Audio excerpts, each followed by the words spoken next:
Le fait que certains grands scientifiques contemporains veuillent bien reconsidérer les réponses qui existent dans cette tradition très ancienne est un signe encourageant. Bien que la sensibilité moderne fasse preuve de peu de patience envers la métaphysique ou envers ce qui semble être un fatras d'abstraction très sophistiqué pour esprit tordu, n'importe quel historien ayant des idées honnêtes et soyant un minimum impartial conviendra que la cosmologie d'autrefois était une machine philosophique magnifique.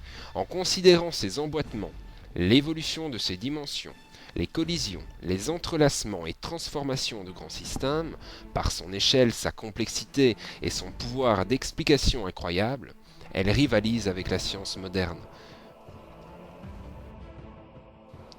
Nous ne pouvons pas nous contenter de dire que la physique a remplacé la métaphysique en la rendant redondante. Il existe une différence clé entre ces disciplines. Elles disent des choses distinctes. La science moderne explique ce qui est, alors que la philosophie ancienne, que nous allons explorer ici, raconte pourquoi notre expérience de l'univers est telle qu'elle est. Pour la science, le grand miracle qu'il faut expliquer, c'est l'univers physique, tandis que pour la philosophie ésotérique, c'est la conscience humaine.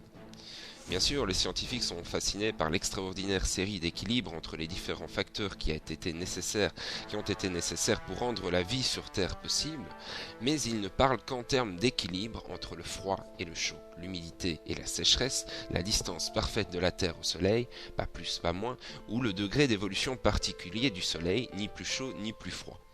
Ils disent qu'à un niveau plus fondamental, pour que la matière adhère, la gravité et les champs électromagnétiques doivent être chacun d'une puissance particulière, ni plus fort, ni plus faible, et ainsi de suite. Du point de vue de la philosophie ésotérique, nous voyons bien qu'une longue série de combinaisons tout aussi extraordinaires a été nécessaire pour faire de notre conscience subjective ce qu'elle est, ou si l'on veut pour donner à notre expérience vitale cette structure. D'autres équilibres sont nécessaires pour nous permettre de penser librement, pour border notre esprit de pensée. Nous devons pouvoir percevoir le monde extérieur à travers nos sens, mais il est tout aussi important de ne pas être submergé de sensations qui finiraient par envahir la totalité de notre esprit, car on ne pourrait ni réfléchir ni imaginer. Cet équilibre-ci est tout aussi extraordinaire que par exemple le fait que notre planète ne soit ni trop près ni trop loin du Soleil. Nous avons également la capacité de déplacer notre conscience dans notre vie intérieure comme un curseur sur un écran d'ordinateur. Grâce à cela, nous sommes libres de choisir nos pensées. S'il n'existait pas ce parfait équilibre entre l'attachement et le détachement de nos pulsions, aussi bien que de nos perceptions extérieures, vous n'auriez pas à ce moment même le choix de détourner votre attention de cette série, ni la liberté de penser à autre chose. De fait, et c'est crucial, si les conditions fondamentales de la conscience humaine n'étaient pas caractérisées par cette série d'équilibres très subtils, nous ne pourrions pas exercer notre liberté de penser, ni notre libre arbitre. Les expériences humaines les plus essentielles, ce que le psychologue américain Abraham Maslow appelle les expériences paroxystiques, requièrent des équilibres encore plus subtils. Il nous arrive de devoir prendre des décisions à des moments cruciaux de notre vie. L'expérience humaine commune, si ce n'est universel, a démontré que si nous essayons de comprendre quel chemin nous devons emprunter en nous servant de toute notre intelligence, que si nous y travaillons de tout notre cœur, et si nous sommes capables de patience et d'humilité, nous pouvons tout à fait discerner ce qu'il convient de faire. Et après avoir pris la bonne décision, il nous faudra probablement beaucoup de volonté pour la mettre en pratique. Et nous aurons besoin de toute notre obstination pour réussir. C'est le cœur de l'expérience humaine. La conscience humaine est donc une sorte de miracle. Aujourd'hui, nous avons tendance à la considérer comme banale, mais les anciens étaient sidérés par la merveille de son fonctionnement. Comme nous allons le voir, autrefois les intellectuels de premier plan traquaient les changements subtils dans la conscience humaine avec autant de diligence que les scientifiques modernes traquent les modifications de notre environnement physique. Leurs récits historiques, pétris d'événements mythiques et surnaturels, témoignent de la façon dont la conscience humaine a évolué. La science moderne essaye d'imposer sa vision pour le moins étroite et réductrice. Elle essaye de nous convaincre que certains éléments de l'expérience humaine, même ceux qui se répètent à travers les âges, ne sont pas réels.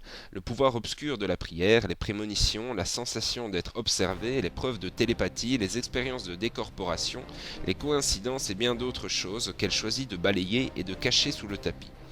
Mais le plus important, c'est que dans sa vision réductrice, la science nie à l'expérience universelle de l'homme un sens à la vie.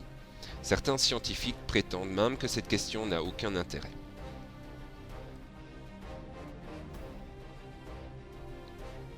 Il n'est sûrement pas insensé de dire que toute personne intelligente veut en savoir davantage à un moment ou à un autre de sa vie.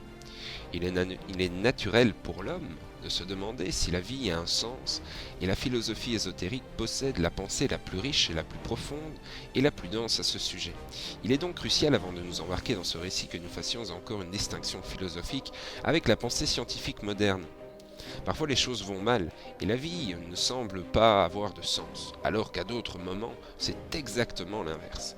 Quand par exemple, elle prend ce qui ressemble à un mauvais virage, nous échouons un examen, nous perdons notre travail, ou bien une histoire d'amour se termine, nous nous rendons compte par la suite que grâce à ces événements négatifs, nous avons enfin trouvé notre vraie voie ou notre grand amour. Il arrive ainsi que quelqu'un décide de ne pas prendre un avion qui finit par s'écraser. Quand cela se produit, nous avons la sensation que là-haut on nous protège ou que nos pas ont été guidés. Il nous arrive d'avoir un sens aigu de la fragilité de la vie, nous réalisons que les choses auraient pu se passer différemment, si ce n'est coup de vent imperceptible, presque surnaturel, qui nous a fait changer de direction. Une explication bien plus terre-à-terre émanant de notre part scientifique nous permet de relier la coïncidence à un faisceau d'événements qui l'ont engendré et de l'appeler hasard. Mais au fond, nous suspectons que la coïncidence n'est pas du tout une question de hasard. Les coïncidences nous font parfois confusément avoir la preuve, tout à fait insaisissable, que derrière l'apparence d'incohérence de l'expérience quotidienne, un schéma absolu révèle son sens caché. Parfois nous découvrons que quand tout semble perdu, le bonheur apparaît ou qu'à l'intérieur de la haine se cache le germe de l'amour. Pour des raisons que nous examinerons plus tard, de nos jours, la question du bonheur est étroitement liée à celle de l'amour physique. C'est souvent le fait de tomber amoureux qui nous fait dire « cela devait arriver ». Il est évident que nous ne pouvons donner à certaines parties de notre vie un sens et un objectif. Si je choisis de jouer au football, le fait de taper dans le ballon et de vouloir marquer est un but en soi. Mais notre vie tout entière, de notre naissance à notre mort, ne peut avoir un sens que s'il existait au préalable un esprit pour le lui donner. Il en est de même pour l'univers. De nos jours, on nous encourage à laisser de côté les grandes questions sur la vie et la mort. Pourquoi sommes-nous là? Quel est le sens de la vie? On nous dit que ces questions n'ont pas de sens. Continuez à vivre et c'est tout. C'est ainsi que nous perdons de vue à quel point il est étrange d'être en vie. Cette série a été conçue avec la croyance qu'une pensée d'une très grande valeur est menacée. Le résultat, c'est que nous sommes moins vivants que nous ne l'étions autrefois. Ce que je suggère, c'est que si nous considérions les fondamentaux de la condition humaine, d'un autre point de vue, nous risquerions de nous rendre compte que la science n'en sait pas autant qu'elle veut bien le dire, et qu'elle échoue quand il s'agit d'aborder ce qu'il y a de plus fondamental dans l'expérience humaine. Par la suite, nous allons nous mettre à la place des initiés d'autrefois, et nous allons considérer le monde de leur point de vue. Nous essaierons d'examiner la sagesse ancienne abandonnée, et nous verrons que de cette perspective, ce que la science moderne nous encourage à prendre comme des faits véridiques, tout à fait vérifiables, ne sont en réalité qu'une histoire d'interprétation.